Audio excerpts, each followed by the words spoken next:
Good morning, good afternoon, and good evening to you wherever and whenever you are joining us. Welcome to our latest edition of What Caught My Eye, or WCME Sports. The time is 8:51 p.m. Eastern Standard Time on Tuesday, May 19th, 2026. As always, I'm your host, the coach Nick Vesci, joined by the boys Stephen Vesci. What up? And back from hiatus, the man Stephen Comlow. Good evening, boys. Now, before we get into our top catch for the evening, just a reminder to follow us on all of our social media. That's on X, Instagram, Facebook, Twitch, TikTok, Snapchat, and Threads at WCME_sports. Our episodes drop every Wednesday at noon on Spotify, YouTube, and iHeartRadio, and all that information can be found on our website, WCMEsports.com.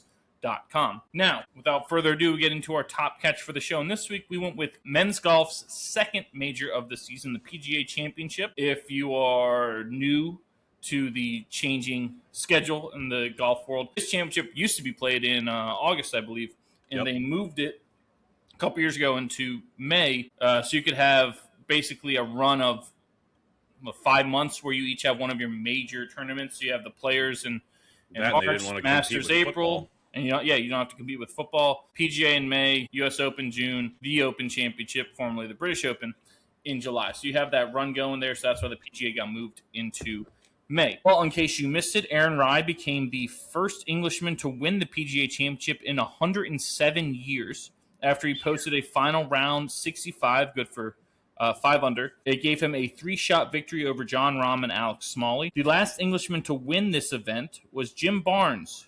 Of course, Jim Barnes, who captured the first 2 iterations of the PGA Championship, 1916 and 1919, when it was actually a match play competition. So it's been that long since an Englishman had won this competition. Rai eagled the par 5 ninth hole and then made 4 birdies to no bogeys on the back 9 to pull away from a very crowded leaderboard, with the exclamation point being a 68.5-foot birdie putt on the daunting par 3 17th. He is the first golfer to go 6 under or better across the final 10 holes of a major and win that major since Cam Smith at the 22 Open Championship, and before that was Jack Nicklaus at the 86 Masters. Rai is the second major champion of Indian descent after who? Who was the first one? Gonna go ahead and say VJ. Correct, Vijay Singh, 3-time major champion and 2-time PGA champion, Golf Hall of Famer Vijay Singh. To start the week, Rai was going off at 290-1 odds to win, courtesy of DraftKings. He's the biggest long shot, I guess is the way they would say it, to capture a golf major, not just PGA, any major, in at least 20 years. If you're wondering what his compensation package was for this tournament, he gets a 5-year PGA Tour exemption, invites to the Masters, U.S. Open, and British Open for the next 5 years. The Open 3.7 million. Thank you. I said it to avoid confusion because all these opens get run together and you go, what? Oh, I agree. $3.7 million straight cash, homie, and a lifetime invite to the PGA Championship. That's incredible. Which is pretty awesome. I know all the talk over the weekend was about Iceman coming out with Drake's albums, but this was the real Iceman this weekend, was Aaron Rai.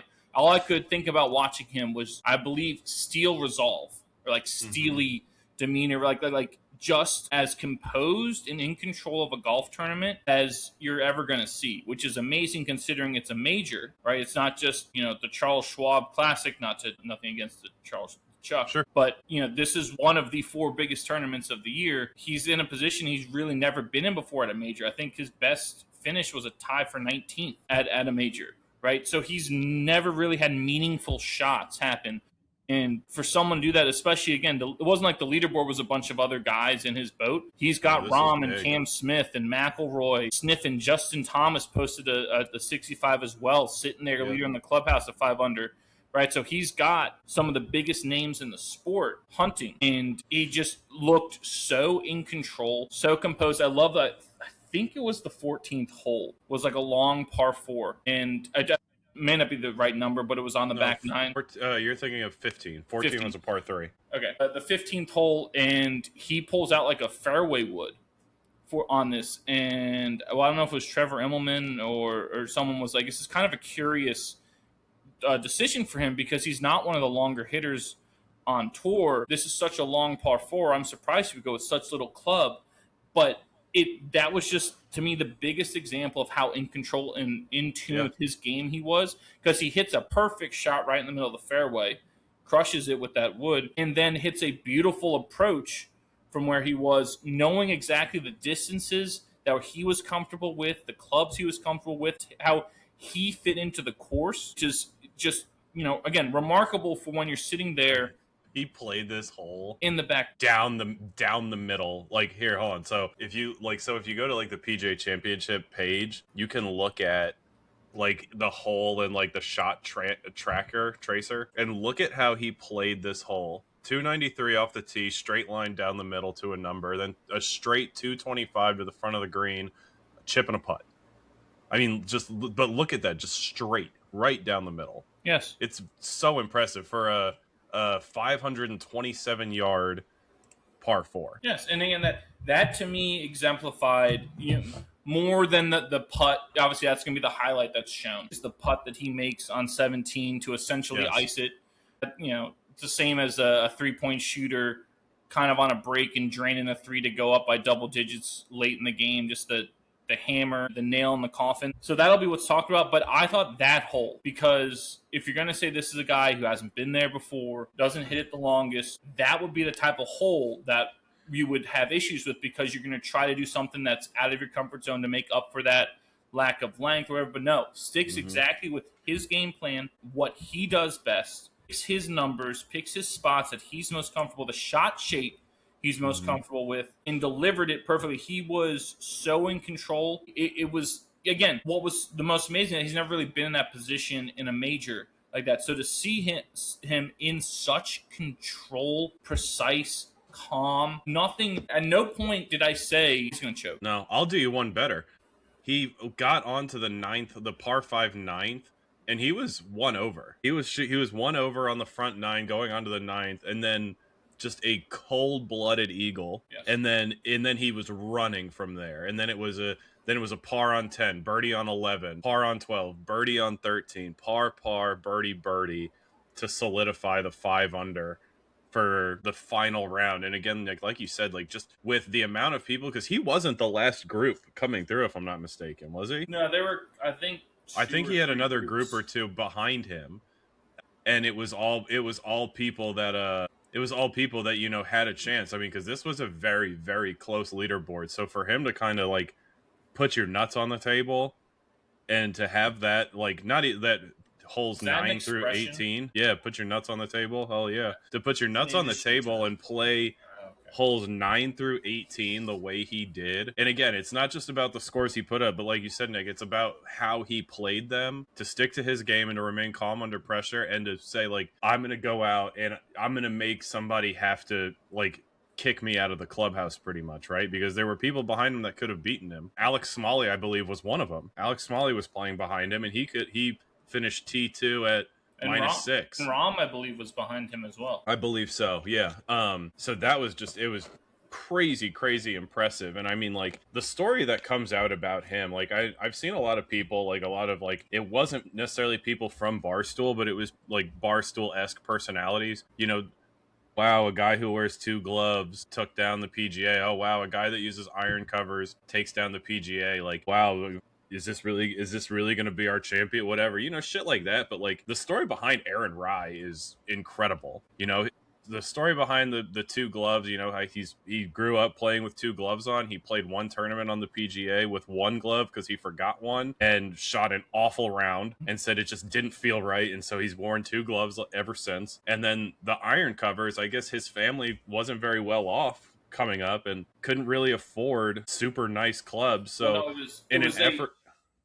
all his dad was like, if we're going to do this, we're going to make sure we get you the nicest stuff, but we'll never be able to replace it, essentially. So I'm going to get you the nicest stuff that money can buy, with saving what little we have. But, you have to make sure you take care of these things, because, And he never took it for granted. So he continued to use the iron covers, the putter covers, the head covers on all of his clubs to preserve the investment that his dad and his family and the sacrifice they had to make to afford him his his career now, right? And so even though his club, and he said it, he's gone on record has said it, like even though the clubs are given to me, like that sense of like perseverance and taking care of what's yours and treating your equipment right never really left him. And so like we all know that like if you play with a guy who has iron covers on, we all rip him a little bit, right? I mean, it's just what guys who play on the Muni do. But I mean, this kind of gave me like a new perspective and a new appreciation for it. I love Aaron Rye. I love the story. Congratulations to him. I mean, it's incredible. And like you said, the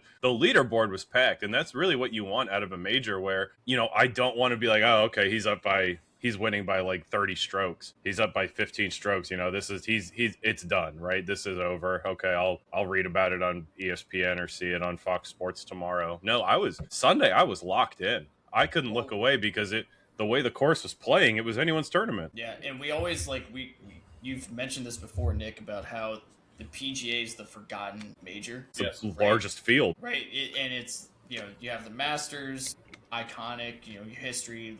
Everyone's watching that. You have the British Open over in the UK, right? All that good stuff. The US Open is supposed to be the toughest, right? And it's on Father's Day every year. And it's on Father's Day, and then the PGA is always just the forgotten major. Well, the way it was set up, maybe some of the players didn't like it, but I was tuned in. I was loving it. I was watching it. I thought it was great. I mean, the course was playing so hard. Yeah, it was playing really hard, but it's a major. Mm-hmm. And I agree. Like, the setup or whatever, them talk about how I think Rory was big, like against the course or whatever, against the setup and how it was playing and how like no one's ever seen all these players bunched up before. No one can break away or no one's falling too far behind. Like it's anybody's game. Like yeah, that's kind of what they probably wanted. Like they wanted you going into Sunday, who's going to win this thing? We have all the stars still there. So Rory said before the tournament started that because he snuck away to go play a couple rounds up there. He had said that like the defining trait of this course was going to be that it's 70 to par, so usually like 1 or 2 strokes less than what they're used to, right? Which is something that not a lot of people paid attention to, right? A 65 as opposed to 7 under par is only 5 under par, right? But he also said that, so in addition to being a par 70 course, the big defender on this course is going to be the greens. He said the greens are diabolical. And so that's why you saw a lot of people, especially after Thursday, because we saw some gargantuan scores Thursday. We saw some people get tuned the fuck up on Thursday. You saw a lot of people say, this is, we're playing the PGA Championship, but it feels like a US Open under Open Championship conditions because it was windy and crazy out there. And I was like, hell yeah. I was like, I love that. Yeah, I want that. I want to see the carnage. Yeah, exactly. I want to see some people bleed, right? I mean, not that I'm ever like actively rooting against anyone, but like Rory shot a 74, so he was 4 over on Thursday. And when they asked him about it, they're like, "So Rory, what did you think about your game today?" He said it was shit. Like I love that. Mm-hmm. No, he said shit. Lived in America for too long. Yeah, but yeah, I mean I'm here for it, right? So, I don't want to see a minus 20 to par major. You know what I mean? Like Xander had at Valhalla a couple years ago, and our former golf analyst Nathan Bursack said because of that, he would be shocked if Valhalla hosts another major because no one really wants to see that because it almost makes that it and like they a arrested mockery. Scotty there. Well, that too. That kind of that. Hey, the system works. He's now a father. Not the rate of recidivism has gone down. He's a property owner. He has tons of money.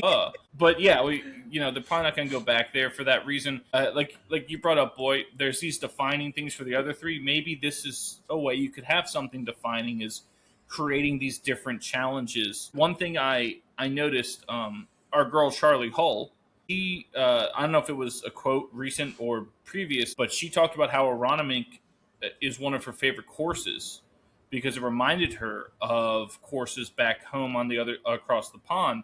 And I thought that was interesting because if you look at the leaderboard, there are a lot of top guys, Aaron Rye included, who were like across the pond each day, from across the pond, or had extensive experience playing on the European tour. Yes. So I wonder how much, like a Matty Schmid is an example of that. A right? Ludwig Oberg, a Justin Rose, a Matt Fitzpatrick, Stefan Jaeger, Patrick Harrington. I mean, there's a ton. I mean, Jaeger's a perfect example, right? Yes. A ton of guys who, a lot of their careers. I mean, Aaron Rye was on the European tour for a decent and has played a lot of competitions over there. So I feel like that was something that wasn't really talked about, that you saw guys up on that leaderboard who were maybe a little more accustomed to these type of conditions, these type of courses, than some of the American guys who It was a just fun looking course too. Like it definitely required a degree, and kind of like what we saw from Aaron Rye on 15, right? It takes some course management. It's not the kind of course where you can just bombs away, right? some You have guile, if you will. yeah, you have to play to a number. But then there were also some fun holes. Like I saw a clip of Max Homa driving green on one of the holes. Yeah, that was pretty cool, and he stuck it to like a couple inches, it looked like. So there were some fun moments. There were aspects of this course, particularly that drivable par 4,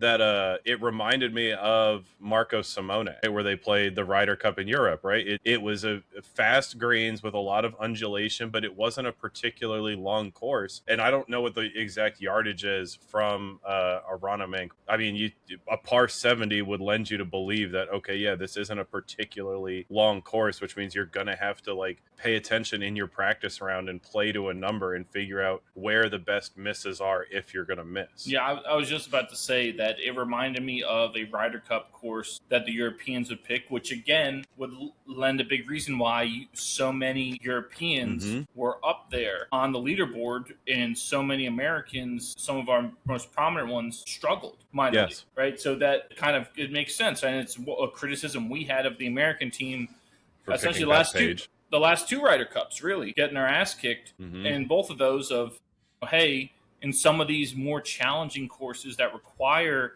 you to not always hit driver and then a short iron wedge, that you have to figure some certain things out. You have to be good at scrambling. You have to be able to set up other shots, because that's another thing that has been hurting us, is the alternate shot formats in the Ryder Cup. So again, that I saw those leaderboards after the first 2 days. I was like, I'm not surprised.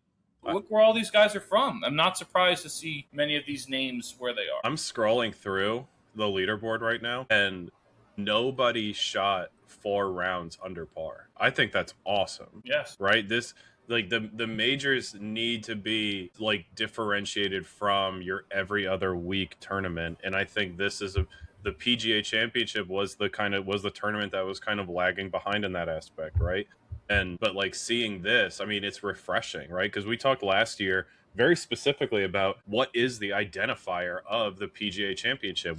We had, I think really big trophy. We had relegated it to being just the redheaded stepchild with the biggest field of all 4 majors, which isn't something that it's fun, it's cool, whatever. It's a nice little gimmick, but it's not a good defining trait. If we could get more courses like this, hell yeah. And more importantly, you think that the superintendents at Shinnecock aren't hearing people say, "Oh wow, the PGA Championship at Aronimink was like playing in a US Open." You don't think they're going to take that personally? Oh my God. Watch. All eyes on Shinnecock, because that is going to be a bloodbath. What did you just call me? Yeah, same joke again. But yeah, I think they are going to beef. Words. They're going to beef that course up. I bet that course is going to be brutal. I mean, it already is. It is, but I think, like, you know, like we talked last year again, it was to have your country club chosen for a US Open. It's a badge of honor, right? Because that means that your course is going to be selected as the course that's going to identify the best golfers and weed out the chaff. And so, you know, yeah, exactly. Yeah. Why would you want to be weak, bro? But so I think they're going to beef that course up, and that course is going to be particularly brutal this year. So I'm very excited about that. I'm excited to see like the ripple effect that Aronimink has around.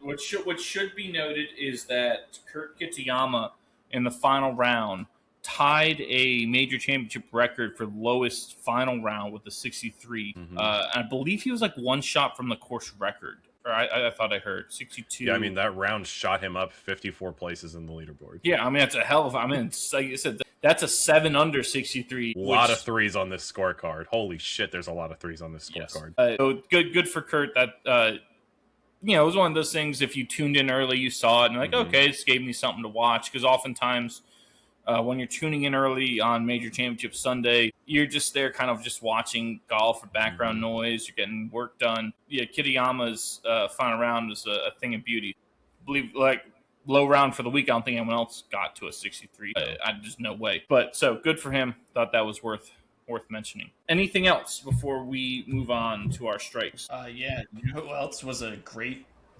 two-glove golfer? Who? John Dale. Nunzio.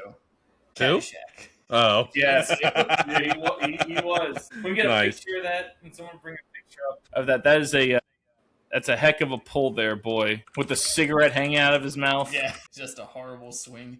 Oh yeah.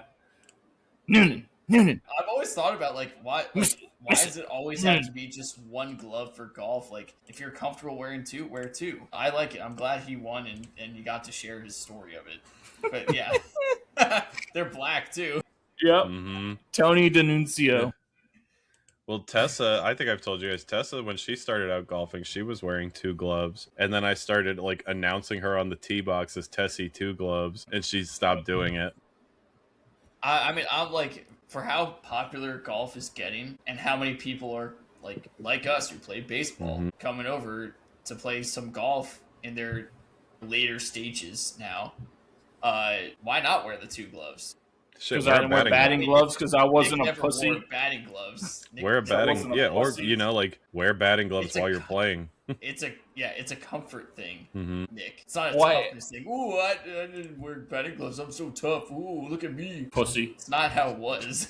Yes, it was. It's a You used to be able to wear stickum on your hands to catch those balls. Now they got them Got gloves. them gloves. No, I mean, I've thought about that too. Why is there one glove as opposed to none versus two? I think really it's the grip because of the way you hold it and the way it turns Correct. over in your hand that you want that extra on that top hand to make sure it doesn't Well, that you fly. don't want to be but- you don't want to be white knuckling a golf club, so if wearing a glove helps you keep a grip while kind of having softer hands, that's the goal. Because if you can't keep the club from moving in your hands without gloves, yeah, you need gloves. Because there were so many times where I tried to go gloveless back when I first started playing, and I could feel the club rotate on yes. impact. I actually I have a much stickier grip without the gloves. Wash your hands, you animal. Yeah, No, that's- it's because all that stickum. It's sap. No, It's soft sap. hands. It's because he's been climbing trees. Stevie's going over and just grabbing a tree limb and just Yeah, pine tar. It's Yeah. where do you think pine tar comes from? yeah, exactly. Pine trees. No, That's fucking funny. that's why you get blisters though, is because it Mm. sticks more because it's the sweat. Like Andy Bernard. I hit 1,200 exactly. balls last night. Well, man. did you see It's that? like a little I forget who sore. it was that was on the range. Some guy, one of the players on the range or whatever, look at this hardest working guy in golf or something. Show your blisters or whatever. And his right hand was complete. It looked like Andy Oh. Bernard, just completely torn up. What are you doing? Dude? Maybe wear two gloves Probably not a bad idea. or urinate on your hands. Don't get blisters. Hey, he didn't wear batting gloves, Yeah. Moises Alou. That's why I didn't wear them. Didn't need to. Next You're in blist good on his company. hands. Anything That's all else? I want to bring up Okay. to Nunzio. Thank you. No. boy. All right, Kamala, got the button ready for our 3 strikes. That's one. I'll go. Just to kind of, because I'm going to keep it with golf for a minute.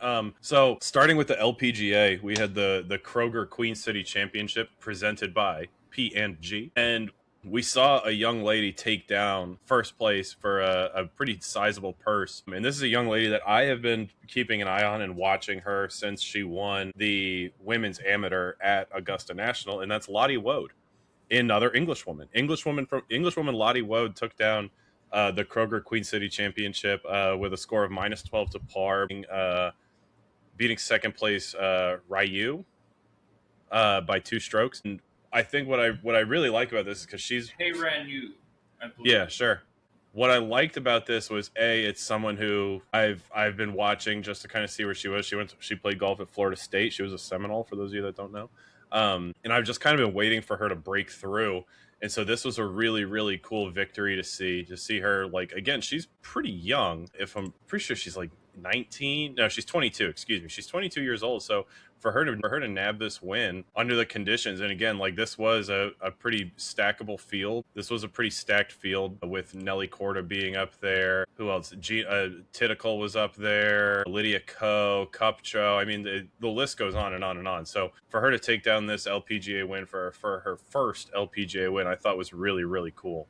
That was another thing I was kind of flipping back and forth of between the PGA Championship and this on Sunday. So congrats to Lottie Woad. The next, going out to the Ladies European Tour. This is pretty cool. If you guys didn't see this, the Amundi German Masters on the Ladies European Tour took place this weekend at Green Eagle Golf Course in Germany. And a lady by the name of Leonie Harm, who is a German national, won. And what's really remarkable about this is 13 years ago, she was run over by a truck going 45 miles an hour, was hospitalized, and I guess the doctors in the hospital at the time gave her a 1% chance to live. They gave her a 1% chance to live, and 13 years later, here she is, 28 years old, taking down the German Masters. I thought that was such a cool story, and kind of like what we saw with, like, it's kind of on par with like Rory and some of those other like really remarkable wins. Like the emotion that floods over her when she takes this thing down is incredible. I mean, it was a sight to see, and I mean, like her walk of life has not been a particularly easy one. I've been doing a lot of reading. I'm not going to put her whole story about there. I'll save it for the biography. But like to see the odds that this lady has overcome to come back and compete and win, because I mean, we talk over and over again about how hard it is to win a golf tournament. So to see her to come out and do that, it was truly a beautiful, beautiful thing. And I would have been remiss to not bring it up, especially when I knew we were going to be talking about golf. I mean, Leonie Harm, I mean, congratulations. Shout out to you. That was an incredible victory. Congratulations. Falls down a well, eyes go cross, gets kicked by a mule to go back to normal. I don't know. We're going to cut it before he says that. If this gets posted into a clip, we are not going to include that. You fucking Neanderthal. What the fuck is wrong with you? We'll edit and post. Jesus Christ. How are you going to say that about a girl who was hit by a car and was in a coma? You didn't say coma. 1% chance to live. You think she's awake?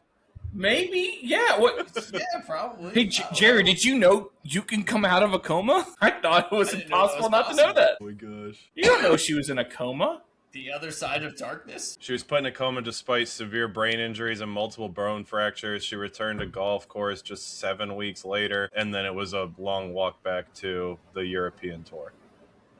Yeah, wild. Good for her. Wild stuff. Yeah, read it. Look her up. Read her article. It's incredible. Good story. Leonie Harm. Leonie. Harm is what happened when the truck hit her.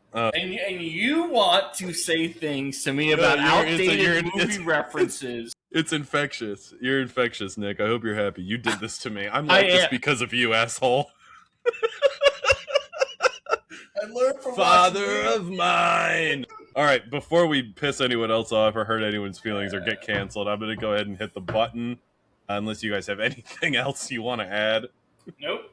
All right, Stevie, take it away. That's two. Dear Canada, fuck you. All right, It just says Dear Canada. all right. Let's go to Buffalo, New York, which is very close to Canada.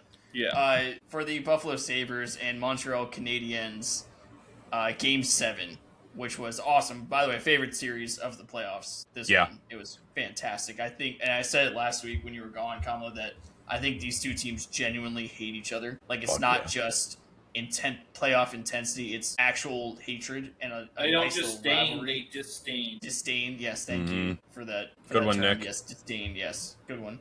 And it's not just like this is a nice rivalry that seems to be budding here.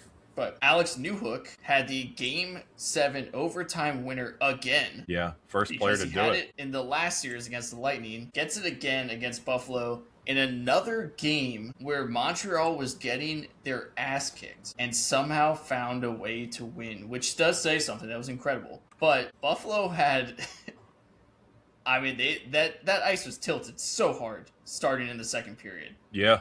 I mean, second, third, and overtime was all Buffalo. But I will say, with all of the scoring chances that Buffalo had, the lanes they had to shoot, Montreal was in great position in a lot of this. Like, there were a few breakaways, and I think a lot of choppy, like, puck handling when you're trying to go that hard and score, and it's game 7, not a lot of smoothness there on some of the breakaways for Buffalo.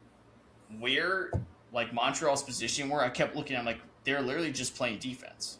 This is all they're doing. Mhm. They took the 2-goal lead and they just played defense, and obviously they gave it up, which was like almost inevitable. That's what it felt like. It only took one. But the second it gets to overtime, you're just thinking like it just takes one. It's like, a new game. I texted you guys saying like how Montreal can't keep getting away with this. I Also- agree So wholeheartedly. They were not outplayed in this game as much as they were outplayed by the Lightning in the Well, previous when you only series. have 9 shots on goal against the Lightning, that's like Yeah. And now It's hard to be more outplayed than that. and I will say they did hit several posts in the second half of that game. Montreal did. It was at least 2. It might have been 3. So Yeah, even though they were but- not generating the scoring chances or the zone the time, puck was- really, the puck was in. that was the big thing. That the puck was in the offensive zone for Buffalo way more than was for Montreal. But again, there Also, may be some to it. Bit of a controversial whistle there too on Buffalo's Yes. would-be 3rd goal. That I didn't think it was It is- controversial at it- all. It is what it is, you know. He had the I thought it was fine, but it was like it. People thought well, People a were quick talking whistle about there, it. but people were talking about it. I mean, it was an immediate reaction from the goalie. Before the puck even went into the net, he turned to him. So it's one of those things like it wasn't like, oh, he scored and then he got mad. Before the puck even trickles into the net, he's going to the official like, what the heck? You blew the whistle. That was late. Like, what's going on here? So, I think some of it is, right, like Buffalo is just dying. You're upset. Yeah, they're just you're- dying to you're have frustrated, something you're go their upset, way. you feel like Right, you're it's better like team the, than this.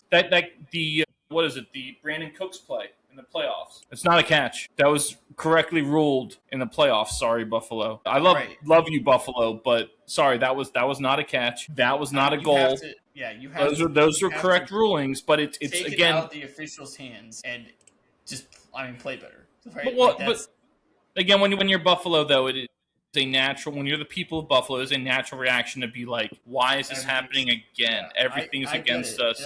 And I get it too. I get the reaction from the fans there, but it's the correct call. The whistle was blown correctly, the same way it was the correct call on Brandon Cooks' not catch in that playoff game. The correct calls. So it's Yeah, I get another one of those things where it's if they we want the would've wore people their of Buffalo throwback- their to 90s succeed. If they would have wore their 90s throwback red and black Correct. or black and red jerseys, There would have been a different result of that series. You guys might have felt differently, but like that. So the last goal, the game-winning goal that Newhook scored, I'm a firm believer that there's no such thing as a bad shot on target in overtime. Anytime. I But think in the playoffs. but to me, that's 100% a shot that Luukkonen needs to stop. Yeah, It I just agree felt with like it felt like he'd just been like it felt like he just was asleep at the wheel. Yeah, because he wasn't tested enough. Well, there Like, was a Jovic partial was screen getting peppered on that constantly. Montreal, He was able to like- get into a rhythm. right, exactly, and that's kind of like the catch-22 of it a little bit. Like that happens a lot. But Mhm. yeah, Montreal, it just feels odd that back-to-back game 7s where they felt like they kind of got their ass kicked and they still came out on top. I still wouldn't say. I know you said that. Watching that game, I didn't feel like they got their ass kicked. It just felt that Buffalo was in control. It was like one of those soccer games where a team goes ahead early and kind of sits back defensively and doesn't care that the statistics at the end of the game may Park say the that. bus. Yeah, Right. right, and Yeah, doesn't care that. Oh, they did. the time of possession is in their favor. Okay, time of possession is just a statistic. The biggest statistic that matters is I'm not gonna lie. Goals Like if you look at the offensively- stat sheet, it is a pretty even game. Just- yeah. Take shots out of it. Because Face-offs they- are almost 50-50. Penalty minutes even. Hits 28-21 Montreal. Montreal blocked 22 shots to Buffalo's 11. Well, They there's- both 22-16 giveaways, 7-3 takeaways. I mean, that's a pretty even. I mean, Buffalo, on paper, it's an even game. okay, and they only outshot them by what? 10 to 14? But your post ringers don't count. Correct. So that's another like 3, maybe 4. And it's for not Montreal. uncommon I for a thought team to win a game getting I thought outshot. Montreal's defense was in the correct position pretty much Mhm. the entire game. Well, yeah, I mean, look, Like- 22 blocked shots. Exactly. So like I get that. It's just you live dangerously in hockey when because of odd bounces with the puck. Yep. Where anything at the net has a chance to go in. That's why it feels like, oh my gosh, they're living dangerously. But in the Lightning series, they definitely got their like ass kicked and somehow found a way to win. I also like to live dangerously. Yeah, they've also played. Sir, you're at 20. I suggest you. Thank you, Austin Powers. They also played lot of vagina. Yeah, they played. Shut the fuck up. Are these outdated movie references not doing it for you? No, from 30 years ago. Carolina's played 8 games total, right? And Montreal's played now 14 and a half. Yeah, Yes. That's pretty remarkable. So I kind of expect going into this Carolina series that Montreal's going to take game 1 because they're riding an adrenaline rush. Well, and they almost have to because Correct. they almost have to take one of these first 2 games. I am going to go ahead and say it's going to be a gentleman's sweep here because I'm going Montreal takes game 1 and they're just going to run out of gas. And Carolina is going to knock off the rust after game 1 and then come out just dominant. That's my guess. I mean, obviously this is sports and anything can happen. That's what's the beauty of sports. But yeah, Montreal, you got the win, but also the road teams in this series and in almost kind of in general of the Stanley Cup have been successful, which is something you don't see a lot where the road teams win. Like Montreal wins at Buffalo, Buffalo wins at Montreal, back to Buffalo, and Montreal wins again. And I have a theory behind it, and it's the Spartan theory. Ooh. Right?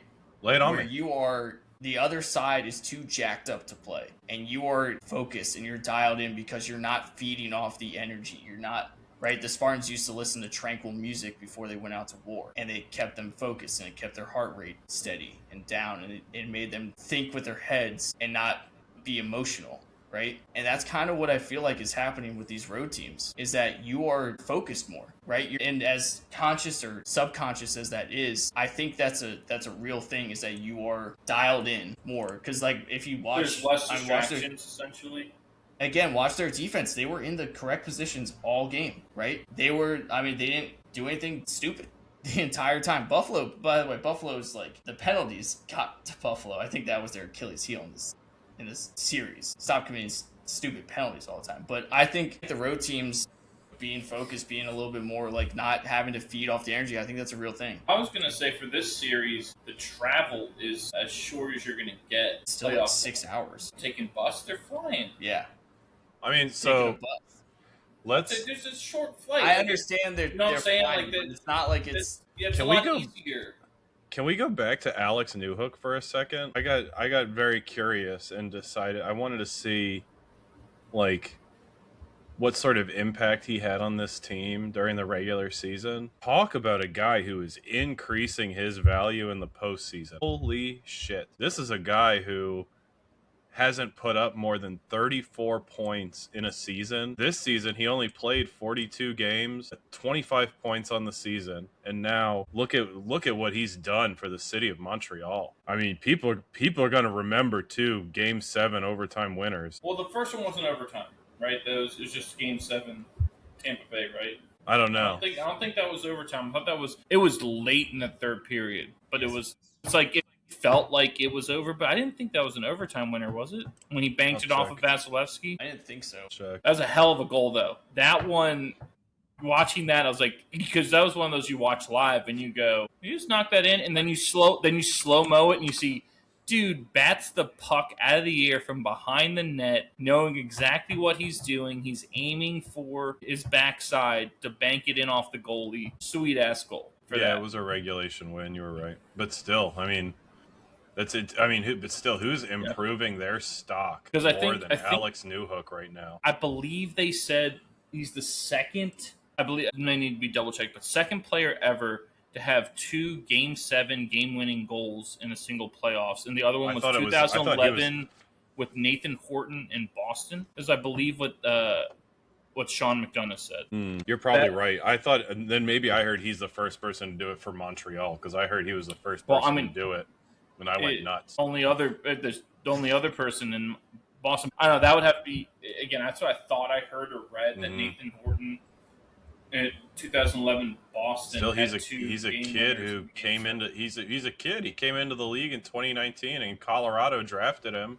Played there for a couple of seasons until 2023. Comes over to Montreal and has kind of been like an in and out player. Not really not showing off. Falling behind. Not Right in that elite not part of falling the behind. curve. But I mean, eyes on Alex Newhook now. I mean, how do you not just give this guy another look? 25 years old, and this is how he's coming through in the playoffs. I mean, shit, some guys just want it more. Well, it feels a little Justin Williams like to me.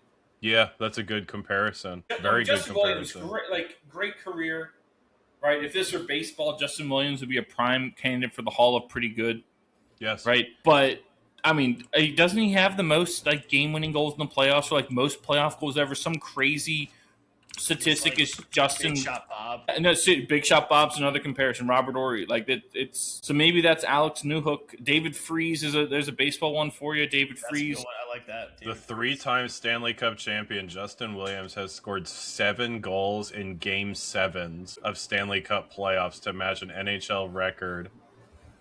Yeah, Shared with number where's 4 the Bobby Orr. text? No, No, Hall of Fame forward Glenn Anderson. That's pretty cool.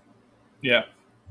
So that it could just be the I won't say niche, but maybe that's how Alex Newhook is making his name is indispensable presence. You define the moment, or the moment defines you, type of dude. Yeah, love Justin Williams. Yeah, I mean, what a game. Love playoff hockey. Yes. I mean, playoff. It's just so good. Nothing like it.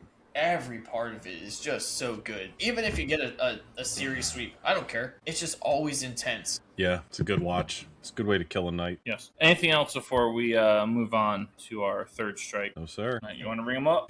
Ha! So I'm going to take us on a little tour of world tennis stuff. I'm going to first start in the collegiate ranks with the University of Virginia men's tennis team. They claimed their 7th national championship and their first since back-to-back titles in 22 and 23, as the number 4 ranked Hoos took down the number 2 ranked Texas Longhorns. Horns down 4-3. The winning moment came when top-ranked singles player Dylan Dietrich came back from a set down to defeat number 3 ranked Sebastian Gorzny in 3 sets, 6-7, 6-7, 6-4, 6-3. UVA came from behind again. They were down 3-1 to top-seeded Wake Forest in the semis, and they were down 3-2 to the Longhorns. It's the 13th title in University of Virginia athletics history. Boy, how many more titles do they have than Virginia Tech? I would believe that's So many. I So believe many it's more. 37. Correct. The answer is 37. They have 37 more By the way, I championships. was looking through some of the national championship numbers. UVA, I believe, is 15th all time, or I think they're 13th now with that win all time in college athletics. Who is number 1? Isn't it Stanford? Yeah, and it's By a lot. insane. Yes. And I think someone put it one of the UVA guys posted since 2002, UVA has 20 something national championships. I was like, oh, they've got to be up near the top. Stanford Let me probably has look. 100. Stanford has 65 since 2000. Don't they have 200? You're close to 200. It's 100. It's 130 or something like that, or 160. And then is second UCLA. Yeah, or- UCLA and then USC. And one of the reasons, I guess, if you want to nitpick, and again, I don't want to make this sound like there's excuses.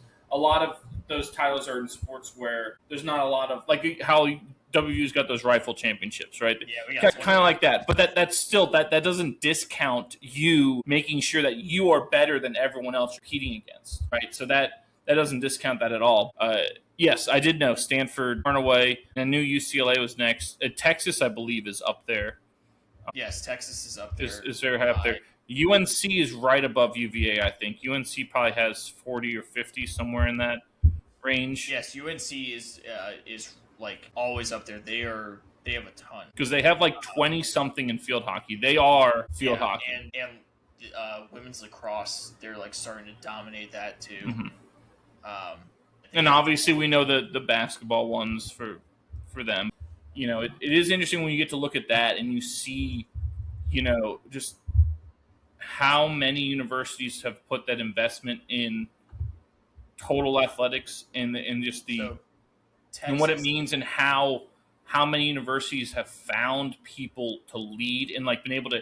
Another thing is not just you find someone, you keep them who builds Yes. these programs. So you want to go through the list a little bit here because it's just fun to kind of go through these. So Stanford is number one. They have 139, but UCLA is actually closer than I thought. They have 127, and USC at 116, and then there's a large gap, and it's Texas at 60, Penn State at 57. Wow. Yeah, I'm surprised at that. Yeah. Yeah, and then the next is that couple a lot of surprise you wrestling even stuff more. there? It's got to be. I don't know, but something that's going to surprise you even more. Oklahoma State is next with 55. I'm not because they golf is big, one of the biggest ones for them. So they have tons of golf championships, and I think there's like a baseball. I'm sure they have some from back in the day, and I think there's like softball. I bet they have from back in the day as well because they play the softball World Series in Stillwater, I believe. Oh. Yes, and I think that's actually where they're going to play the Olympic softball. Okay. In a couple years, which is odd. It's not going to be in California. They're gonna, if you're an Olympic softball player, you're going out to Stillwater, Oklahoma to play. So yeah, that one doesn't surprise me because I think there's a lot of other sports that people, because everyone again wants to associate Oklahoma State with Mike Gundy in football, Right. but in reality, that's nowhere near their best sport. That's a big reason why it when they beat Oklahoma, it feels like a bigger deal than when Oklahoma beats them. Right. A lot more than Oklahoma. Arkansas is next. I was going to say Arkansas. I was going to say Arkansas is up there. I knew they were up there. And then UNC, LSU, Florida, Berkeley. Supposed to go to Berkeley. Michigan, then Oklahoma, UVA. And then you know who's right behind UVA with 36? Like Kansas. They won a national championship this year in men's hockey. Your Denver Pioneers. Why? I was like, I know. We talked about this. Oh, Pioneer. Yes. Oh, because they have most hockey championships, and do they have some lacrosse ones? Yes, they have a lot of lacrosse. Yeah, lacrosse and hockey. They have a bunch of stuff. Kamala, what is the echoing and noise coming from you? I don't know. I can't hear it. It's like you're sitting at an airport tarmac and you're just like jamming, and there's just like a. Yeah, it's horrible. I have no idea. Anyway, Wisconsin has more than Ohio State, which is really what I wanted to get to. Yes. By 2. That's where I wanted to get to. But yeah, it's fun kind of looking at the list of national championships because I think we always just get so enamored in football and basketball pretty much in college athletics. So I do think there is, because it's always been, there's only 2 sports that make these schools money, and it's those 2 sports. I think they're starting to become a more holistic approach to just not just spending, but like generating revenue for these other sports, and that people are starting to care a little more that, hey, and we have a good lacrosse team, right? And we want to go watch them play. Like, hey, our golf team's good. We're going to have some guys, we like that our golf team's good. Or, like those things. Watch our soccer team play or whatever. Yeah, like one of those things where people in the past were not that invested in. I think more and more people are starting to become invested in it because they like that idea of just, we won. We keep winning. We don't want to sacrifice winning somewhere. We'll lose here just so we can win there. I think people just like winning, and so they want to be surrounded by winning. And, especially with NIL and the hey, we got to get donations from people. People want to contribute to winning programs. So I think we're getting into that. And I think the other thing that helps is it's a lot easier now to watch some of these other sports. Like if you have ESPN Plus, I could turn the TV on right now and watch a baseball game from 2 random teams. I could watch like Morehead State versus Eastern Kentucky or something.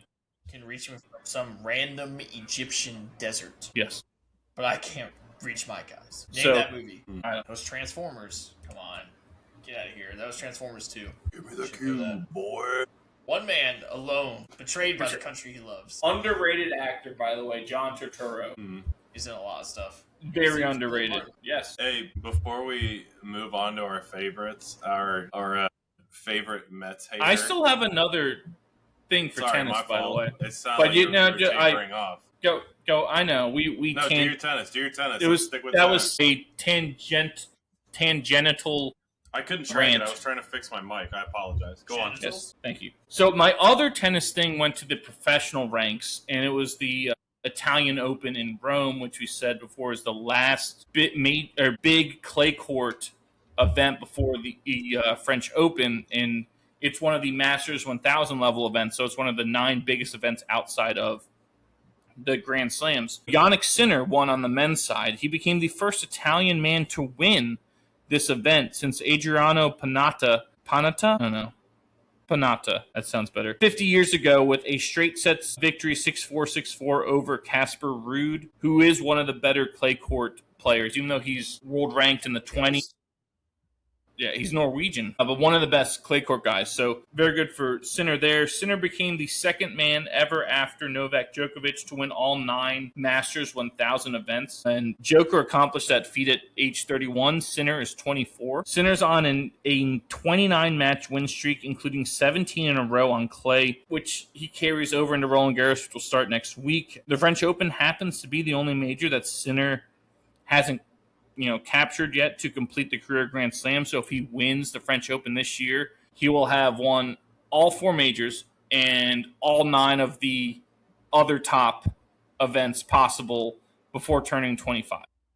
It's Insane. Stupid. The other thing I wanted to mention here, Simone Bolelli and Andrea Vavasori became the first Italian men's doubles pair to win the title in Rome since 1960. When they won in 3 sets. So pretty amazing. So those 2 things happened last year. Jasmine Paolini, another Italian woman, she won, and it was the first time like 40 or 50 years that an Italian woman had won that. And she also won the doubles portion with Sarah Arani, and that was the first time in however many years. So literally in a 2-year span, Italian tennis has swept in their Open Championship on men's and women's singles and doubles, which is pretty amazing. Italy's emerging as a global tennis power, which is something that didn't really exist before. It was kind of, you would randomly get an Italian player, but now it's like your top level players in the ranks littered with Italian men and women. So I thought that was interesting. Jannik Sinner is an animal, essentially, is what TLDR. Total beast. Animal. He literally has one more tournament to win, and then he's accomplished everything. Right? Like, isn't that he's won. He can finally rest. Yes. At age 25, he can finally take a break when he turns 25. He's got one more tournament to win until he can say, I've won everything. That's nuts. Maybe the Italians should start focusing a little on soccer. Shakira has more appearances in the World Cup in the last 20 years. Yes, I saw that stat. Kamala, say that again. Shakira has more appearances in the World Cup in the last 20 years than Italy. That's because she's done 4. insane. She's done 4 World Cup anthems. Yes.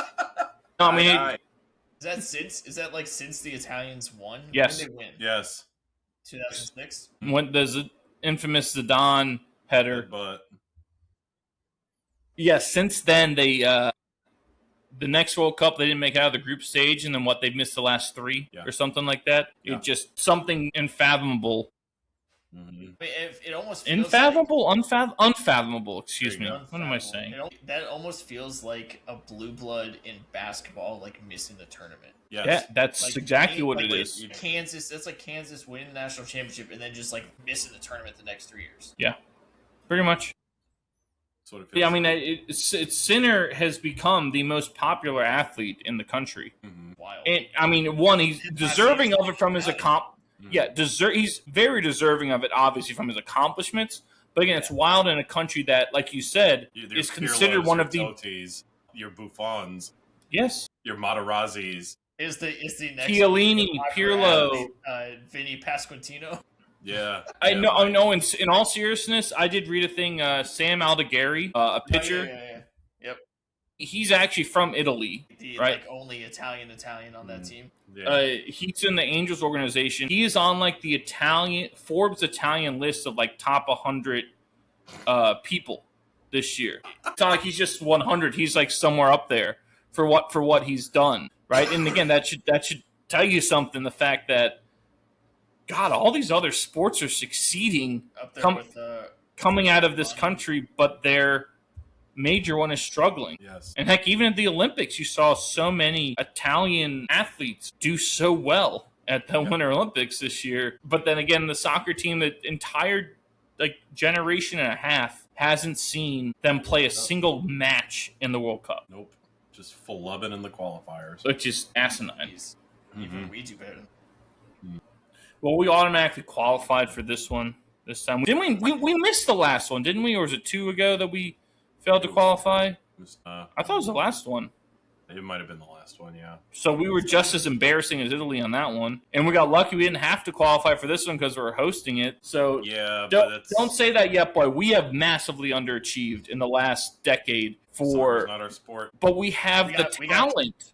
We got tougher as a country. We We decided do to play not hockey. have the talent. We have that. do not have The the talent. U.S. men's roster is United States of littered. America. We have the most talent in any sport. Anywhere. And now we finally have a team that's littered with guys playing top flight, like at Juventus and like Barcelona and like The fact that the or U.S. can't Real qualify Madrid, I think through they might have- CONCACAF is ridiculous because the system over here AC in the Americas Milan. is built for Yes. us, Mexico, and Canada to qualify, and we Yes. can't do it. It's disgusting. Yes. No, Pulisic is at AC Milan. Like we've got dudes all over the biggest leagues in the world playing meaningful minutes, contributing, and yet when we come together as a team, we look like we look like a bad. We look like the American basketball team when they got their ass kicked in what was that, Greece or The Tokyo FIBA. no, with that Olympics. No, that was 2008, wasn't it? I think. No, that was the No, Redeem it team. Was a so 2004. then. 4 in Athens. That's Yeah, what we so look like. Argentina. Yes, that's what we look like out there at times, soccer wise. There's legit talent, legit dudes. Again, dudes that are playing in some of Yeah, the but biggest teams. We don't pour biggest we don't leagues pour in the into- world. We don't pour into it. We expect the sum of the parts to equal the whole, and that's not the case with soccer. There's no chemistry. These guys aren't playing together. Correct. You know, it's They a- don't. They don't it's a play novel- together it's a coming up. novelty. It's a novelty. It wasn't until like Coach K and whoever took over USA Basketball started investing in it and telling players, "You're going to invest 3 summers getting ready for USA Basketball," and we haven't done that with soccer yet. It's embarrassing. No, it is. And It's a culture again, thing. yes, and it also takes leaders going out there and saying, I do this on my club team, but I'm not going to do that on this team. And every training session, and like you said, for 3 years, when I'm with this group of guys, I'm going to solely work on, maybe doing this thing to help us win, as opposed to doing all the shit I do on my club team. I mean, think about Instead of hockey, having think everyone about- can't be the guy, but other countries are okay with saying, hey, this guy's the guy. This is who we're feeding the ball to. I'm going to make sure that I sink back defensively, even though I don't always do it on my team because I want to get down the wing and have some crosses. I'm going to make sure I do my job and I sink back defensively and be a good teammate. And our guys look lost out there like they've never had to do it before because they haven't, because they're not, like you said, Colin, they're not sitting there Everyone wants 3 to be years training like everyone that. Everyone wants to be prime Kareem, but nobody wants to be Magic dishing them. Well, think about hockey with the Kachucks telling the Hughes brothers, like, hey, don't dance with the puck. Can't do it. Can't do it here. Don't dance with the puck. Like, get it in, get it deep, be crisp with everything. Like, you're not going to solo beat Canada. Like, No. it's impossible, right? So, throw the egos aside. I know that's your skill set in, the best league in the world in the NHL. Who do you play for? But, yeah, exactly. So, it's that, and, having, the Team USA hockey be, so, yeah, no problem. Everyone's on board, everyone's together, everyone's got the same mindset, the same goal, and soccer just. And but again, it's an issue, like Colin said, with our country, because the other countries do this. Argentina will do this. They're all Argentina, France, Spain, Germany. They're all full of freaking studs. England. Every one of these guys on there is a freaking stud. And us, yeah, we may not have the studs of England and France because in Spain, the best teams in the world. But we're not that far behind where we should be able to compete with them, right? But we don't take those steps. It's like the story of Kobe when he was playing on that team with Coach K. Coach K's going over scouting reports and whatever. They're in a meeting and they're doing whatever assignments. And Kobe says, "Who's their leading scorer?" It's him. I'm going to guard him the whole game. He ain't going to fucking score. And that's your best player saying that he doesn't give a shit how many points he scores in the game. He knows that for his country, the name on the front, and for who he's playing with, the best way to win the game is if he destroys their best player. And that's something that has been lacking so much in USA Soccer. The only guy it feels like is Tyler Adam, who does these things. And that's why he's been captain previously, is that he is willing to do these little things. He's willing to say, I don't care if I ever get close to scoring a goal. My team needs me to do this. And the fact that we can't get some of these other guys like a Weston McKennie, who is a freaking stud, to say, I don't care how many goals I score. I'm going to make sure that Pulisic is in the right positions and that I'm going to help back in these things. The fact that we can't get these guys to do that is, like Kamo said, is criminal. It really is embarrassing. We should be able to be one of the best soccer teams in the world. At this point, there is no excuse. 100%. Yeah. And that is something that I think is in the back of the minds of every USA Soccer fan. And it's almost to the point where it's like bleeding into the guys playing in their mindset of, instead of going out there and playing free because they don't know how to do it in the team setting, they're going to play tight. They're not going to play cohesive because they're all in their heads because they haven't done these things that every Argentinian and Spanish kid have done growing up. Do they have good horses in Spain? Best. All right, so before we get into our favorites, not that our favorites aren't gonna be good for a chuckle or two, but our favorite Mets rage artist posted a video right after we went live, and I think we should watch it. I think this will be really fucking good. I haven't watched it yet, so I'm very excited about this, and it's always fun when we go through these together. So again, shout out Mike Didino _ on Instagram for posting these. These are so fucking funny. Laughing before it starts. It looks like this is against their with the Nats series. Okay, so a little homegrown talent here for us. Okay, so here we go. Oh my god. He stares down the left field. Jesus Christ. I hope he lives in a house and not like a townhouse or an apartment, because imagine being his fucking neighbor. What? I'm not gonna lie. So bad. I thought it when I was watching Mets Yankees over the weekend. I think it was the Saturday night game where the Mets almost blew it. I was thinking of him because there was like a sequence in like the night, like late in that game defensively, where I just started laughing because it was so bad Mets wise that I was like, I can just see him making a video now, or not even doing it, but just losing his mind watching it, because I was almost losing my mind. And I wanted them to lose, obviously, because they were playing the Yankees. And whatever the sequence was so... Oh, that's what it was. Carson Bench dropped a routine fly ball to right field, allowing Judge to score. And it was the only reason the Yankees were in the game, is they had scored like these runs without getting a single fucking hit. Because it was like Judge walked and then he stole second on or something like that, or some wild pitch or whatever it was, and then he's on second base and routine fly ball and he drops it, so Bellinger goes to second, Judge scores.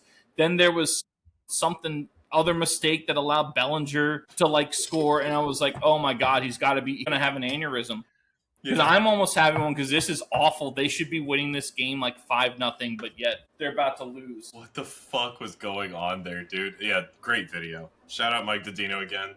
Thanks for the content. We love it. Keep making it, please. Even if it means the Mets have to keep losing for it to happen, we want it so bad. No, at this point, it was the Family Guy thing where here's the first pitch and the season is over. That's the Mets this year. That's what it was. Yeah, I mean, it's exactly like what Stevie said when we talked about it a couple weeks ago. Like that play where he gets the inside the park grand slam, where like it's like all the players go out to eat, but they're not sitting together. They're not hanging out together. I mean, your center fielder stands over your left fielder and just stares at him while the ball rolls into center field. Like, just stands over and looks at him. What a fucking like penis! These are high school level. Like, I mean, I wouldn't even. It might be like Babe Ruth level like plays. Yeah, these are just prepubescent mental errors. A rundown, like. I do think we take for granted a lot of times the defense that is in Major League Baseball and how unbelievable it is. But having said that, this is the highest level of baseball, and that rundown situation, you can't fuck that up. I mean, this is... Get rid of the goddamn ball. You either I don't know what Pump. you're doing. It looked like a little league play out there. I don't know what you're doing. This is the bigs, man. This is the show. Well, here's another thing that we take for granted, right? And you brought this up, boy, before. So many of these guys are playing positions that they really haven't played until this level, Yeah. right? That we just go, oh, well, you're a good athlete and you can hit, and you played third, so you can play first. Mark Vientos has never been a first baseman, right? Right. And things like that. It shows, and it's because we see these so guys. I'm gonna go back to a lot of things here, like a lot of little league things, a lot of high school things, maybe not like before high school. These guys are great athletes, right? You make it to a professional level, you're a freak.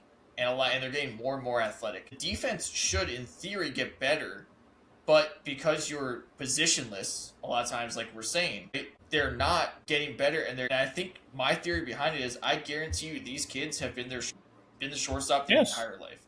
Yes. They haven't played another position. No. Right? And maybe they'll say, like, oh, I played different ones. No, you didn't. Because I can get out there and play first base better than you, and I was a shortstop in high school. Like, I know how to play the position because I was taught how to play the position. Like, well, for first base is not so bad. Tell him, Wash. It's incredibly difficult. It really isn't. Anything worth doing is. You have to. There are very simple fundamentals and simple things you have to change your brain and thinking with, and then use your athleticism. Like Vientos, that play he made where he just stumbled, he literally looked like he was unathletic doing it.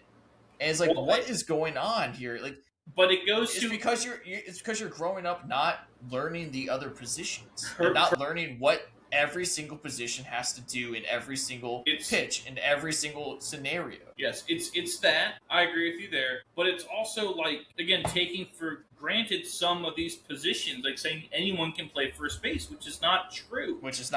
It's not. Like, Anthony Rizzo was talking about the other day of, hey, first basemen get a bad rap because they think, you will just stick this guy there. But he's like, there's a lot of things that go on at that position that guys are really uncomfortable with that are really different from what happens. And that's why I have said the natural transition is going from catcher to first, because you're always 100%. receiving 100%, the ball. yes. And yes, there's a lot of guys who have done third to first. Ryan Zimmerman, an example. But that, I think, is harder than going catcher to first base. I agree, 100%. Now, if you went catcher to third to first, like a Josh Donaldson person who went catcher to third, I think there's a way. But even then, once you've been at third for a while, it is very different. There's a lot of different responsibilities that you have at first base in different positionings and just things you don't think about, especially when the ball's coming to you. What do I do? And it's not so much, just catch it. It's you have to get yourself in position to catch it or make sure it can get past you, and you know what to do once that happens. Your footwork is different. There's all these things. All of it, your prep work before each pitch needs to happen, right? And I don't think that's happening. No, I think a lot of these guys are getting lazy. Because like you said, boy, they're not in that position before. That guy who's never played first base, and there's, runners on first and second. And am I playing in front? Am I playing behind? What do I do when I get the ball? If I'm playing in front, what do I do here? Where do I put my body? What do I do once? And I get it. And what bothers me about them not knowing is that should be if you move your guy to first, right? We should be able to fix all of that in a couple months. Yes. If that, it's not hard. Each position, you're right. Each position really, but the issue is they don't because they go, we'll play what we want. No, because here's the issue too. They go, we want you to play first, but we also need you to play third. We also need you to play left field and right field, and we need you to do those things. And I know you've never done them before because you only played third base. But because like you said, it's not hard. But that's a couple months at each position. Because if you're going to spread, grow up, it's because you didn't grow up learning all of it. It's several months at each position. But they say, hey, you have a month of training camp or spring training. We're going to have you do this because it's not that hard to do left field and first base. These are the easiest positions, and it doesn't work that way. And then you see these plays where guys are out of position. Guys aren't communicating. They don't know what to do with the ball at the highest level because they haven't been a first baseman. I think it's a lot. It's coaching. It's discipline. There's a lot of things that are going into this where it's bottling the mind. It really is. Of your thoughts are trapped in a bottle. How those Mets videos just throw me for an absolute loop as someone who prided themselves on defense playing baseball. It blows my mind at just little league errors that. And they're all mental. Like that's what kills you. Like I watched PCA was chasing out a fly ball today, he dropped it, he made an error, and he's one of the better defensive fielders. And he made an error, and you go like that sucks. That's not mental. Like that was a physical error. Sometimes it happens. Maybe it got lost in the lights a little bit at Wrigley, but sometimes it happens. Whatever. But he plays hard and he's always in the game. Like these are mental errors. That pickle that he showed, I mean, that's a mental error at this level. That is awful. So anyway, that's what I need to. Mhm. I need to let that. Yeah. Well, you cared so much about fielding because you couldn't hit. Because you wore so many That's batting correct. gloves, you pussy. That's going to take us to our favorite segment, Jesus Christ. brought to you as always by One Legacy Title and Escrow in Jacksonville, Florida. Follow them on Instagram at One Legacy Florida and visit them at onelegacyflorida.com to see how they can help you with your next house closing. One Legacy Title and Escrow, because your legacy matters. And this week, we went with our favorite It's Always Sunny in Philadelphia episodes ever. And as we said, some of us said pre-show, was one of the more daunting lists we've ever had to procure. So who would like to go? I'll go first because I think you guys probably put a lot more thought into yours. No, I didn't. It just was hard. Because so I told Stevie this before the show, but my thought process going into this was I'm gonna like, okay, favorite Always Sunny episodes. Episodes that come to my mind first are pretty much like de facto in the list because they're what came to my mind first, and then I just kind of like thought about it a little longer and did a little research and then filled in the gaps there. So honorable mention, I went with Old Lady's House. You guys probably heard me singing it a little bit before the episode. It's just, and that is pretty much the strict reason why. That is a very creative theme for an episode where Dennis, Charlie, and Max set up live cameras in Charlie and Max's mom's house to film them to see if they're fighting and getting along okay. And Dennis ends up putting sound bites over it to turn it into like a sitcom, right? And the theme song he writes for it is so catchy. My gosh, it's so good. Life is hard on your own. D goes over. Yeah. Then D goes over like a jackass. Yeah, goo. Gets her head caught in the. Yes. Dennis, pipe a fart sounded for her. Yeah. Old Lady's House, you'll never be alone. Yeah, so honorable mention, Old Lady's House, great episode. Number 5, coming in 5th place, Charlie Rules the World. It's the episode where Yes. Charlie picks up the video game and everyone gets sucked into this video game except Dennis. Hello, does no one want to experience me? Experience this? Hi, how are you? We can all agree this is the biggest thing that's ever happened to us. Yes, and everyone gets super invested into the video game. So, there's a line in there that has always rung true for me. It's like when I feel like I'm doing good in the game, I'm doing good in life. I'm a very big advocate and proponent of video games. I play a lot. You so bad, Yeah. but I get it. I play a lot of video games, and so that line just always rings true, right? If I'm doing good in the game, I'm doing good in life. You know, it's a great thing to think about when you're just dissociating and playing a video game for Dennis, however long. I'm 6'10". I've always wanted to be 6'10". Yeah. Mac, you're 5'9". Some things just kind of end. It's just the turtle in outer space, right? Yeah, so You're all Charlie... the same password. Yeah. Patty's Pub. Yeah. Charlie Rules the World. Great episode. Number 4, the gang beats Boggs. The gang beats Boggs, right? I think, especially within our friend group, anytime the group of us come together for either a day or a weekend or a long weekend of binge drinking, this episode and record inevitably gets brought up. Hey, I'm going to beat Boggs' record. I'm going for 74 beers and a whole roasted chicken. And then I'm going to go 3 for 4. Call him Chicken Man. Man, Boggs is rolling in his grave right now. He's very much alive. I think that's a quote that we use a lot, right? Yes. Rest in peace. Yeah, the gang beats Boggs. In fact, there's one quote in that just I bring up every time I play on my softball team or I'm playing like wiffle ball with the kids at work. I'll just say, give me the hot dog, baby. Charlie, you roped that one. I didn't bring another ball. I only brought one ball, so I say you did it. That's the baseball. Bud Selig of the group. That's baseball. He didn't win the chugging contest. Yeah. So gang beats Boggs in the 4-hole. Number 3, I'm going with the gang buys a boat. I think this one is probably going to be unique from your guys' list. I could see Boggs. Why? being Because on of the both implication? I think yes. I think Boggs would probably be on both of your guys' lists. but who knows? It's such a wide list of episodes. But I went with the Gang Buys a Boat. A, because of the implication. 2, D's inflatable arm flailing tube man dance every time I see one. I am learning some moves from this guy.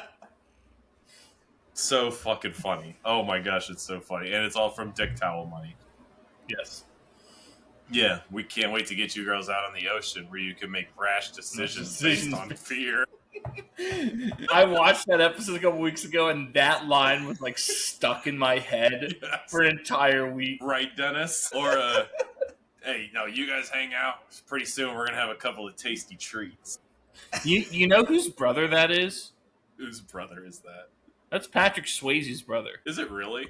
The Yes. Tasty Treats guy is brothers Yes. with Swayze? Wow. Yes. Swayze got the looks in the family. Pull up a Roadhouse. picture after I say it, and you will see it immediately. I believe you. There's no reason for you to know that, though. All Yeah. the reason. Yeah, so I went with The Gang Buys a Boat. Great classic episode. Number 2, I went with Hero or Hate Crime.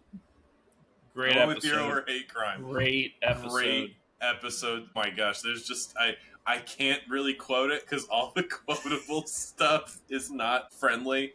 It's like, this is the ass pounder 5000. Trying to take that hill, you're trying to take that hill, you get tired and you want to sit down, and it pushes you right back up. The bloopers of that are hilarious because he's like, this actually hurts. Like, ripping my asshole open. It's a great, great episode. I'm not going to really, again, go into too much detail because there isn't a whole lot you can say about that episode that is friendly for the internet or for people who are trying to get a podcast up off the ground. You mean politically correct? Yeah, exactly. Yeah, it's just cancelable. Even the little kid knew where to look. Yeah, I needed something that would cut through. Oh, here's a piece of shit. Yeah, Hero or Hate Crime. And then for number 1, A, it's a very great, creative, and unique episode. But B, this is also, my number 1 is also the first episode of Sunny I ever saw, and it got me hooked. My brother had the box set of the DVDs for this season.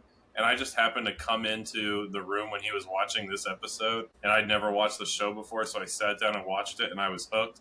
And that's The Nightman Cometh. The Nightman Cometh, the musical Charlie wrote. That was the first episode of Sunny I ever saw, and I just wanted to keep watching. I just needed more. Manja. I was asking my brother all these questions about it, about the dynamics of what the fuck is going on. What am I watching? And, oh, well, he's doing this musical because he's stalking that girl. So it's such a, just a great first episode. And it's always stuck with me. And I quote that movie a lot. Like, oh, I got to go pop my cat eyes in.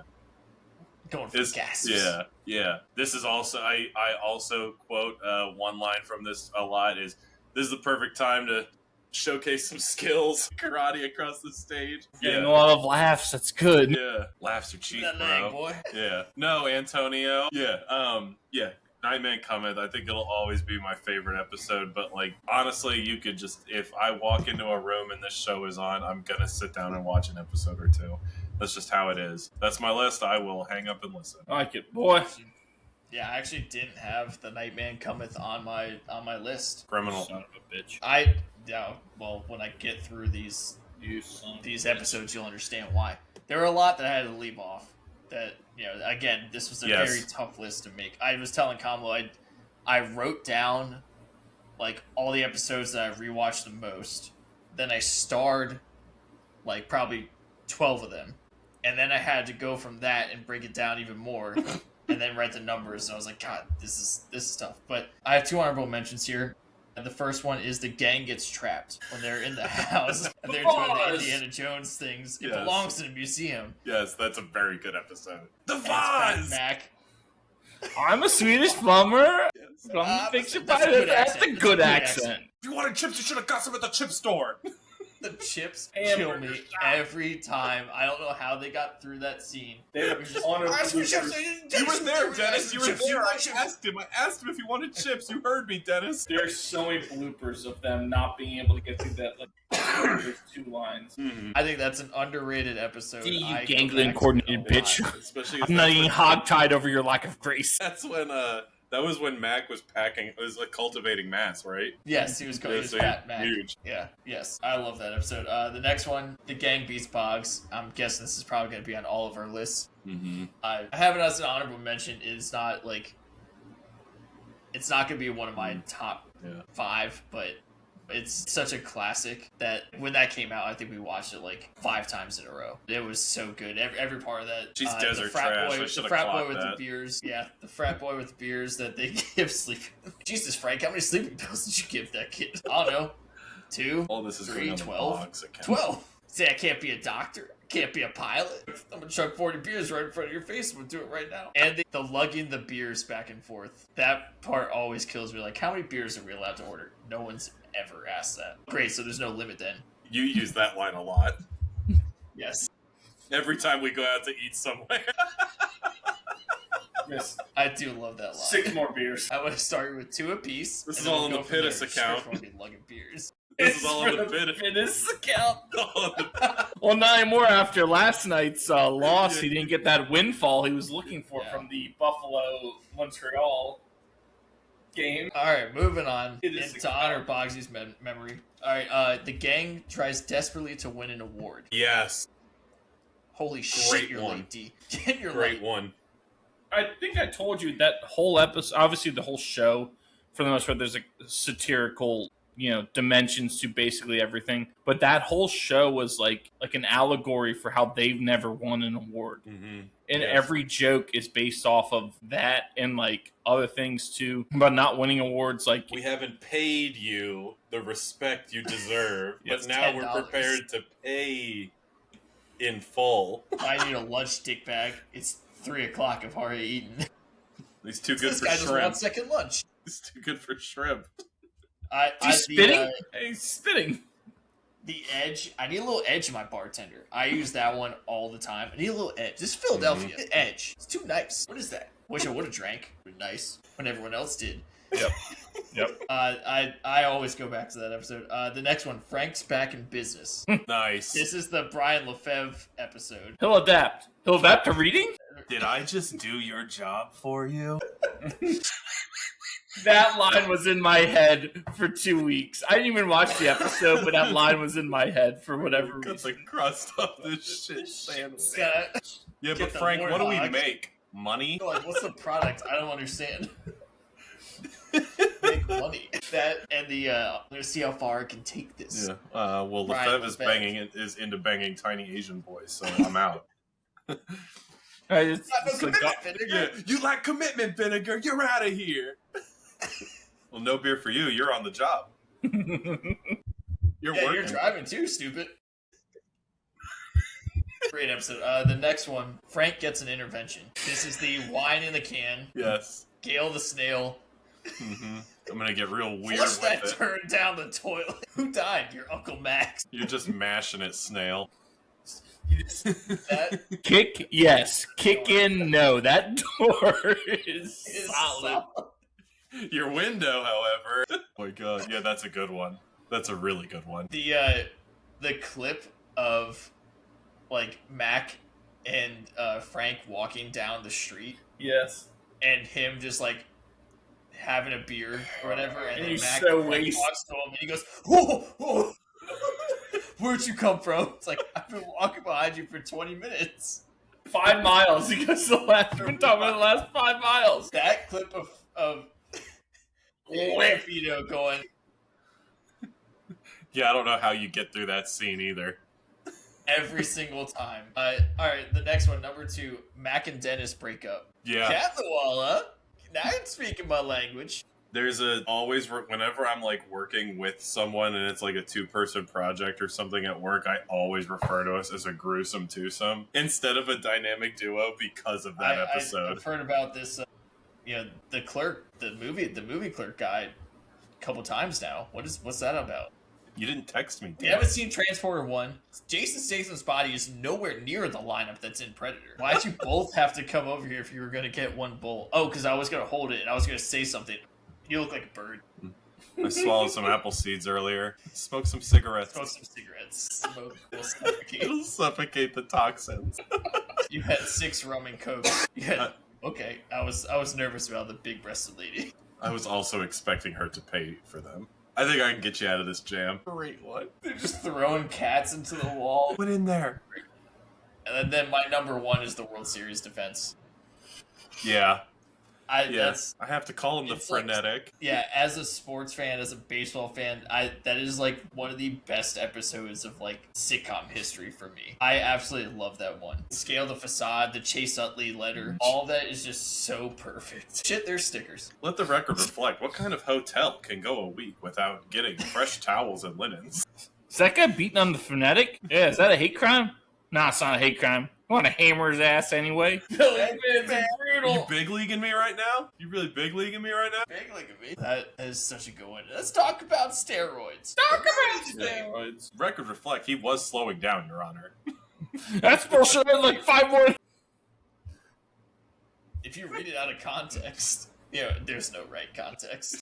The Yeah, best that's right. part You is get that the- you get the letter to Chase Utley in that episode too. yes, they cut to the bailiff after she's done reading it. Just for a second, he's laughing. That's why that might be my favorite part of that episode. Is that after she's done reading, they're all laughing, and the bailiff is sitting there losing it. Nick is a That sucker for ridiculous. getting someone caught on camera breaking character. Well, no, he's not breaking character. He's supposed that they wrote him in there to laugh, but he's the bailiff. He's the one person who should never be laughing, and he's even laughing at how absurd it is. Holy shit, there's stickers. Yeah, All right, that's so First thought, Good list, Stevie. Scale the Facade. scum. I know I soured on that earlier, but I really believe I can do that. You do not. That actually takes me into my first honorable mention, which is the World Series defense. yeah. And Charlie won too. Oh, if it's yours, why don't you do it?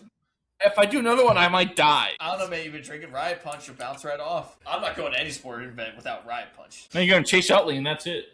Yeah, I did. You know, the Chase Utley part is like the most memorable because they have the callback years later when they go to the animal rights thing, and then Yes. they have Utley come back even further, Mm-hmm. and then he runs off, and whatever the episode is, I should be in the Hall of Fame or something like that, which is funny because he has gained a lot of serious momentum for the Hall of Fame because of what Max said. Power hitting second baseman, you know how rare that is in the National League? Yeah. Like, for that and his defense, if you look up, again, this is tangential, whatever. His defense is Except one general. of the best ever at the second base position. So he's on that. He's starting to get some push there, but that all stemmed from the World Series defense. My second honorable mention is Hero or Hate Crime. I think that episode is brilliant. Like, it's brilliant on so many levels because of what they do with how offensive they're being, which is obviously what they do throughout the whole series, right? They Yeah. push those, and again, it's all meant to come from a satirical lens and, you know, kind of making fun of the fact that there are people who would be doing this or could be doing this, right? But what they do in that episode, I think, is so brilliant. I remember, because everyone for every show, right, regardless of what it is, goes, oh, when it gets to its later years, it tails off, right? But that episode is just phenomenal. Number 5, and I am shocked this is on neither of your lists, is McPoyle versus Ponderosa, the trial of the century. I knew that is one of your favorites. It's so good. It's a good one. It's a good one. It's not gonna be on my list. You also might remember you as someone with small hands. What you remember is wrong. I prefer the earlier McPoyle episodes, but that is The- a very good I one. agree. I The like wedding? the Stockholm Syndrome one. That's a good one. Yes, the Stockholm that one. Oh, was I- Where Genghis Frank Khan. diehards the pistol on his Yes. back. Yes. He's like, yippee-ki-yay. Mr. Fisher. That But one, no, and, The trial of the century. got That deep. episode's so good. Yeah. I think we said before, Pappy McPoyle, that's Guillermo del Toro, noted director of horror and stuff. Number 4 is The Dennis System, which I'm shocked is not on either of your lists. We knew it would That's be on definitely yours. for you. That is. Well, I mean, that was my gift to you at your bachelor party was... I understand that. Going through my list. There's literally one that I just thought of that I probably forgot, and I'll mention it after. If But you yes. don't have it. The Dennis System is so good because we talked about pre-show about how ridiculous Glenn Howerton made that character going through the season, and that almost sums up his character in one episode. Is that It's also funny that's his wife. The first time you see her Yes. on the show is that the the target only of time? the system. Yeah, the target of the dentist system is Yes. his wife. Yes, This girl is so madly in love with him. Listen to this voicemail. oh, that's the best one yet. What are you talking about? She hates you. You're a sociopath. Maybe the fictional character you made up comes back, but you're not in town to help. Welcome to hell, Hell. bitch. Like, you're gonna die. He cackles. That's also the first time with Mantis Toboggan. That's the first Mantis Toboggan. Oops! I dropped my Magnum condom that I use for my massive condom that I use for my Magnum dong. You should see him feast. He's like a mantis. And number 3 is The Nightman Cometh. For the reasons Kamo said, that was the first episode I ever watched as well. And really? the first episode I ever did.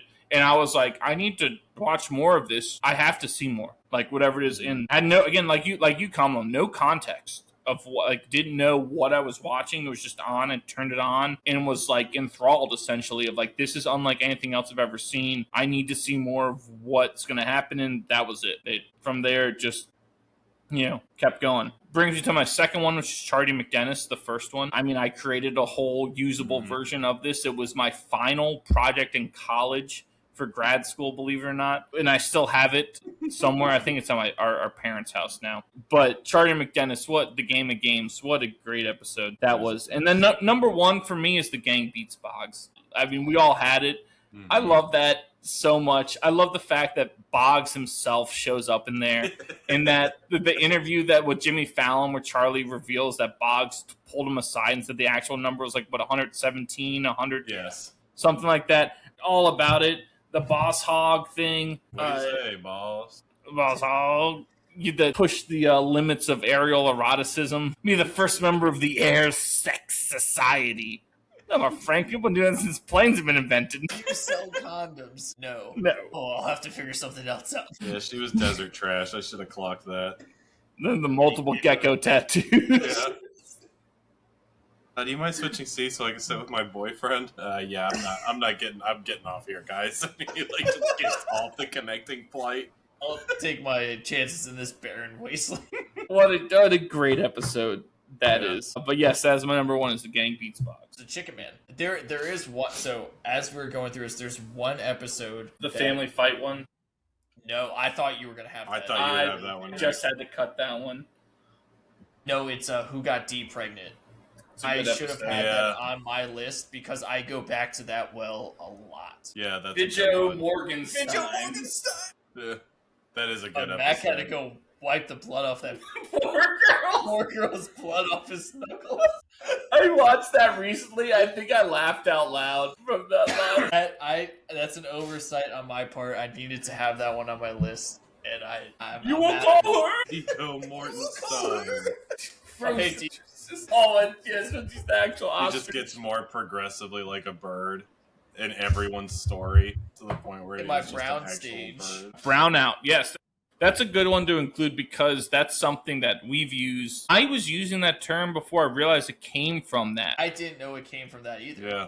I think there's a good reason why you didn't know that because I think Mac just made it up. Well, let's not use it too much. Yes. Well, like to throw out a term like that, it's not good. You keep using it. What I remember from my brown stage is so bad. Oh my gosh. That episode. Hey, stop calling me Spider-Man. It wasn't Spider-Man. It was Man Spider. Man Spider. I want to suck your blood. Jesus Christ. Your family opera. He's not a vampire. Anything else before we move on? No. That's going to take us to our closing segment, which is What to Look For, brought to you as always by VB Cookie Co. Looking for the perfect way to stand out at the next event you are hosting? Well, custom cookies are a timeless way to have everyone still buzzing even after they leave. Look no further for your cookie needs than VB Cookie Co. Follow them on Instagram at VB Cookie Co. and message them to order yours today. Whether it is a bridal shower, birthday, engagement, or baby shower, their team will work with you to make all your cookie dreams come true. VB Cookie Co. for the sweetest moments. Boy, give the people something to look for. It's lacrosse Final Four weekend in Charlottesville, actually. So yes, it is. Too bad your Who's aren't there and they just canned their coach. But yes. Oh, did they really can the coach? Yes, they did. Yeah, so I actually I know we've been going for a while here, but Barstool John Gruden, Coach Gruden, commented, it was like, who's the AD that fired this guy? Like that fired Lars? Like what a dumb move. And I'm like, whoa, hold on. You need to I love you, coach, but you might want to stay in your lane on this one because Carla Williams literally just picked up another national championship the day before. Yes. With the tennis one. So let's pump the brakes on that one. And if you look at Lars's record the last couple years, it's not good. Like, he does have 2 national championships, which you would think would buy you like lifetime contract. But with the talent you have on your teams, I mean, last year he didn't even make the tournament. They went 6-8. And then the last 3 years in ACC play, they've won 3 games combined. 3. That can't happen for a school that has national championships like UVA, who should reload every year and has the talent. I mean, you talked about like these like blue chip freshmen who are McCabe and is it Brendan Millen? Yep. But then you watch the game against Georgetown. Like, you're home, you get to host the Final Four in this year, and you shit the bed in the opening round against Georgetown. And it's awful play. It is turnovers left and right. I mean, this looks like high school lacrosse. This is not they had a University of chance. Virginia lacrosse. They had a chance to play a home game for every game in the tournament, because if they had won, they would have played at home against Duke, and if they won that, they would have been in Scott Stadium, the football stadium, for Final Four. Correct. And you can't shit the bed. And I feel like last year was your grace year, right? That was you've been so good for so long. You have 2 national championships. Last year, we chalk it up as a fluke. We know you're going to have these 2 freshmen, right? You're going to have a great recruiting class. There should be no reason, like the talent level, like you should be really good. And I remember the game, I went to see them against Richmond at the start of the year, and U of R beat the shit out of them. And I remember the UVA fans walking away like, what the hell? That was embarrassing. Like, what did we just watch? I'm like, U of R is really, really good, which they are. But that's the kind of thought of like, if you're a UVA lacrosse fan, you expect greatness. That is what you expect from this team. And to have the last 2 to 3 years be just not good. I know they got to the Final Four 3 years ago, but lest we forget, like you said, when you're that program, because I saw someone say that that's a top 3 job in the country, right? Yeah.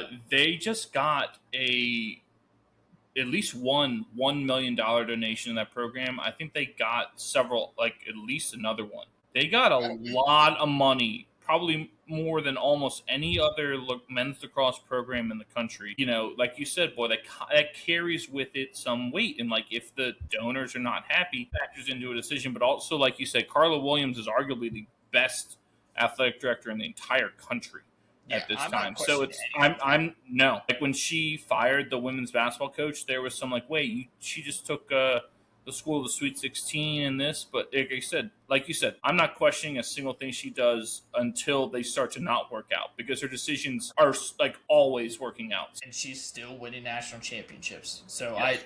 And you just had the best, 11 best football record ever, yeah. Right? 11 wins. So they're like top 5, and I think it was like win percentage over like football, basketball, women's basketball, and softball. They were baseball, top 5, yeah, and baseball or whatever. It was like yeah, she's a pretty good AD. She's pressing the right buttons. This felt like Dabo Swinney. Like, it kind of feels like that. Like, I know you kind of want to give him a lifetime contract because of those, but we're watching a team full of talent trend the wrong direction, and a decision has to be made. So it's a tough pill to swallow, but I think who are we to question what she's done? But I need Agreed. To digest. Yeah. Kamala? Conference finals, NHL, NBA. Your turn. Very good. I had the lacrosse on there. So the men's one, like you said, boy, from Charlottesville, Princeton versus Duke, Notre Dame versus Syracuse. On the women's side, Northwestern is actually getting to do what UVA had the chance to do. The women's Final Four is at Northwestern. Northwestern, I believe, is the number 1 seed. So they've hosted every game and will host essentially home games for if they get through the next couple. So you have UNC in Maryland in Northwestern versus Johns Hopkins, is me and Johnny Hopkins. And then, like I said, the French Open starts on Sunday. Actually, I believe the first round gets underway. And like we said, it's the only tournament Jannik Sinner really hasn't won. And Carlos Alcaraz, his biggest opponent, is not there, and he's going to miss Wimbledon as well with his wrist injury he sustained in April. So there's no Spaniard in his way on the clay. I'll just go get some hay. I just may lay by the bay. Thank you. I was waiting for you to finish that. But yeah, so it almost seems like it's now Sinner's tournament to lose, because it feels like there's no one that can match his skill. That's something to look for going forward. But that's going to do it for us here at What Caught My Eye, or WCME Sports. Don't forget to follow us on all of our social media. That's on X, Instagram, Facebook, Twitch, TikTok, Snapchat, and threads at WCME_sports. Our episodes drop every Wednesday at noon on Spotify, YouTube, and iHeartRadio, and all that information can be found on our website, WCMEsports.com. For the boy Stephen Vesci and the man Stephen Comlow, I am the coach Nick Vesci. Don't forget to be decent to each other. Have a good one, and we will see you next time. Take care, Guatemala.